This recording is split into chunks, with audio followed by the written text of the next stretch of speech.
He was promised to a diamond heiress. I was the maid who cleaned his boots. But one kiss behind the curtain ruined everything. America, 1885.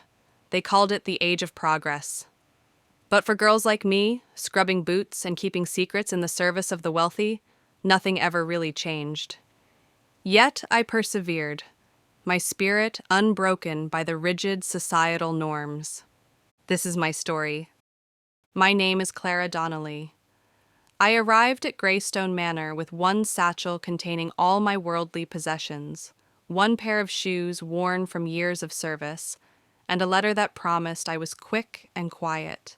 It didn't mention that I was afraid of thunder, or that I sometimes cried over books I couldn't afford to own, or that I was 19 and had never been kissed. Before Greystone, I'd served in another house where the mistress slapped me, and the master loitered too long at the linen closet. I learned quickly how to be useful, invisible, and fast on stairs. The parish priest found me another post. I never went back.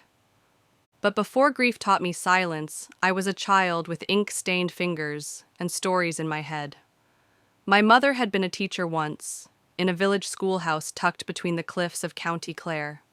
She married my father for love, not status. She taught me every letter, every line. I could recite psalms before I could boil water. I could write poetry before I could plait my hair. Reading became more than comfort, it became identity. The margins of borrowed pages were filled with my thoughts. Lines of poetry echoed in my memory longer than any conversation. In stories, I found mirrors. In language, a kind of quiet power. That was the world I trusted, the world that shaped me. At first, I didn't trust the stirring outside, something living, male, and complicated. The words became the one thing I could still hold in my hands. Books became my hiding place. Not new ones. Those were for people with parlors and pocket watches. But I'd borrowed old volumes left behind in empty guest rooms, or traded pages with the printer's apprentice back in St. Ives. He liked jam tarts. I liked secrets. The stark contrast between my dreams and reality reminded me of the societal barriers I faced, a constant weight on my shoulders.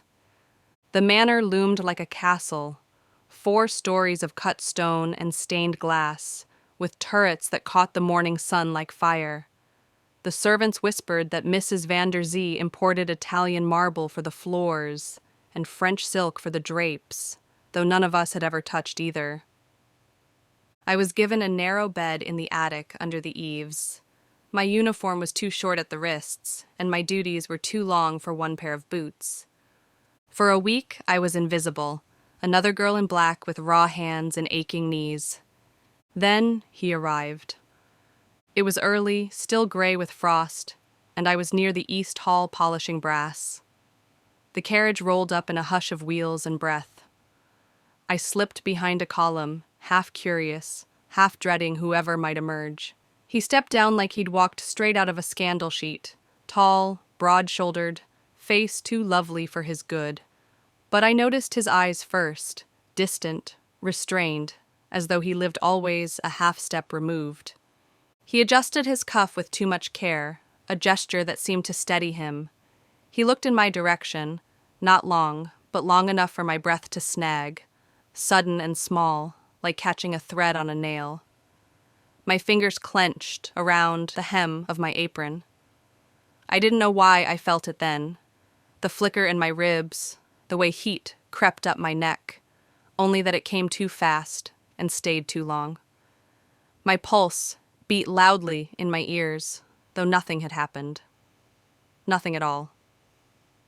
The first time he spoke to me, I was kneeling in the courtyard with a boot in one hand and a blacking brush in the other. Melted snow had soaked through my sleeves, and my fingers were red and raw. I didn't hear him approach, just the crunch of gravel, then the shadow falling over me. "You're new," he said, not unkindly. I looked up too quickly, and my breath caught in my throat. Nathaniel the son was standing before me. Our eyes met. The sunlight behind him casts his features in a soft, unreadable glow. "You have ink on your thumb." I glanced down. He was right. A faded smudge, evidence of last night's stolen reading. A secret, betrayed by my skin. "I don't bite," he added, softer. I said nothing, but my cheeks flamed and I fumbled the brush. My heart thudded against my ribs, not because he was handsome, but because he'd seen something I had never meant anyone to notice. Later that week, I found a sketch behind the coal bin near the servants' entrance. A girl, half-finished, not quite smiling, my braid, my eyes. I didn't show anyone. I didn't even touch it at first. Just stared. He hadn't signed it. He didn't need to. That night, I lay awake tracing invisible lines across the ceiling with my finger. My chest felt too full, like something inside me was pressing to be seen. He had seen me, not just passed over me, but seen. We didn't plan to meet again, not really, but we did, in quiet corners and borrowed moments. The library, the garden. The old greenhouse was overgrown with ivy and silence, the one no one used anymore. Sometimes he'd nod, sometimes he'd say nothing. Once he leaned close enough to hand me a book, and his fingers brushed mine. My skin burned like I'd been caught in sunlight. "Do you believe in fate?" he asked once, eyes fixed on the pages of the volume between us. "I believe in bad timing," I said. That made him smile. It wasn't a practice smile, but the kind that felt like a secret. He told me about London, trains, duty, and Vivian Astor Hughes, the woman he would marry. "She's everything I'm not," I said. "She's everything I don't want," he replied. We didn't touch, but the air between us crackled. I walked away with a flutter in my chest and fingers tingling like I'd read something forbidden. There was gossip, of course. Maid see everything. And one stable boy, Eli, heard too much. He was younger than me, sharp-eyed and quiet, always appearing where he wasn't meant to be. I caught him watching us once, not with cruelty, but with concern, like someone who'd seen this story before and knew how it ended. A few days later, he found me in the tack room, arms full of saddlecloths. "Careful, Clara," he said under his breath. "Some things can't be undone."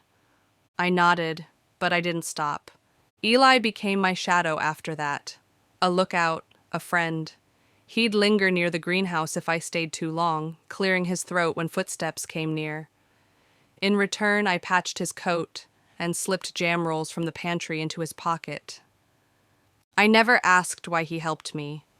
Maybe he knew what it was like to want something too big for your place in the world. Eli had a stillness that I trusted. He never pushed, never pried. But sometimes when he looked at me, I felt understood in a way that made my throat ache.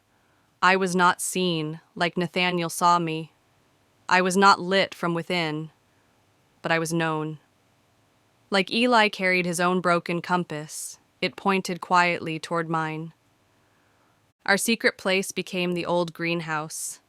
It was ivy-choked and broken-glassed but private, a kingdom of dust and dappled light. He brought books. I brought my heart. We met between midnight and dawn, always careful and quiet, constantly aware that the walls could talk, and so could the servants. One night it rained. The glass shivered overhead as thunder rolled beyond the hills. I stood near the old bench, hugging my shawl to my chest. Nathaniel looked like something torn from a dream, damp at the edges, eyes lit with something unspeakable. "You haunt me," he said. My breath hitched. "Don't say that." But then he stepped forward, rain dripping from his collar. He caught my wrist, then my waist, pulled me into him. His lips found mine, rough, reverent, hesitant like he didn't know how to stop. My knees buckled. He caught me. The kiss was nothing like stories. It was thunder, heat, hunger, and hope, all at once. When we parted, I didn't speak. I couldn't. The world had narrowed to heartbeat and breath and the press of his palm against my spine. The winter ball arrived. The manor gleamed, candles lit like fireflies, violins crying soft gold through the halls.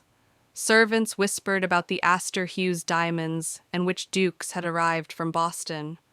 I stood in the gallery shadows, watching from behind velvet like a ghost. He danced with her, Vivian, all posture and poison. Her hand was on his sleeve like she owned him. Then he left her. Not rudely, but suddenly, as if he couldn't breathe. In the corridor, I was there, carrying linen. Wrong place, wrong time, or exactly right. He reached for me. "Come with me." "Nathaniel, no."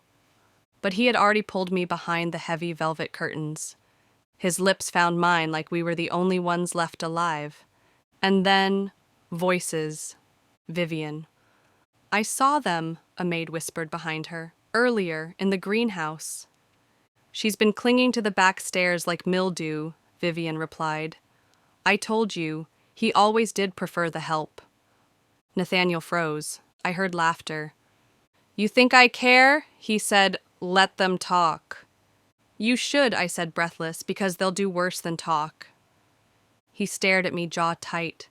His hand was still on my waist. For one suspended heartbeat, I thought he'd say he loved and chose me. My chest swelled with a hope so sharp it hurt. But then, nothing. His lips parted, closed again. The silence was louder than any scandal. My stomach turned cold. His hand was still on my waist, but it felt like pressure, not promise. My throat tightened. I stepped back. And in that pause, that breath he never took, I understood. I slipped out from behind the curtain alone. My heart stayed where I'd left it, beneath his fingers. The next day, I was summoned. Vivian waited with pearls and venom. Her smile was sharper than usual, like she'd tasted blood. "I know everything," she said, setting down a crystal glass.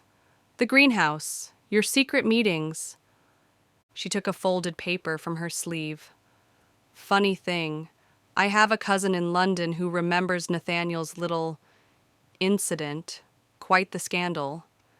And now, here you are, another inappropriate entanglement." She stepped closer. "You think you're something rare, but you're just another secret he'll bury, like Anthea." I felt the blood leave my face. "Leave quietly, and I'll see that no one hears of your little affair. Stay, and I'll make sure this reaches his father." She tilted her head, snake-sweet. "I see you," she said. I said nothing. "Leave, or be ruined." So I packed. Eli helped me carry my bag. He didn't ask questions. He just held the door and kept his eyes on the floor. He handed me a lumpy bundle wrapped in cloth at the garden's edge, where the frost hadn't yet lifted. "Dried apples and the last heel of Mrs. Holland's bread," he muttered. "And this." He reached into his coat pocket and pulled out Nathaniel's drawing, the one he'd left behind after our first encounter. "I fished it out of your bin after you packed," he said. "Didn't seem right, you leaving it behind." I swallowed hard. "I never meant to get you in trouble," I whispered. "You didn't," Eli said. "He did." I hugged him quickly, the kind of hug you give when you know it's the last. Then I turned and walked up the road. The station was gray with mist. My ticket felt like surrender, a rectangle of finality clutched too tightly in my glove. I stood beneath the eaves, suitcase at my feet, watching steam curl up from the tracks like ghosts. Then, footsteps. Not hurried, not loud, but sure. I turned. Nathaniel, no coat, no hat, just him and his eyes wrecked from the inside. "I was too late," he said. He stopped a pace away. His hands were bare. His breath rose in clouds. "You always were," I said. He blinked like he didn't know whether to step forward or disappear. "I froze," he said. "That night behind the curtain, I wanted to say everything, and nothing came." "I know," I said. "That's why I left." The train wailed as it pulled up next to us. Then, quietly, he stepped up into the train. No bag, no plan. Just him. Reaching down, his hand found mine. He pulled me up and held me tight. I didn't let go. 2 years later, we lived above a bookshop near the rail yards in Chicago. Our 1-year-old son, James, had just learned to walk, and he tottered through the shop like a bookmark come to life, toppling stacks and charming customers with his gummy grin. It wasn't grand. The walls peeled in summer and the stove hissed in winter, but it was ours. Occasionally, I taught the factory girls to read and write in the back room. Nathaniel managed the shipping ledgers during the day and read poetry to me by night. Sometimes, when a train rolled through too fast, the windows rattled, and I'd close my eyes and remember the station, the mist, the cold, the hand that stayed. He never left again. Eli wrote to me once a month. I sent him a sketch of James.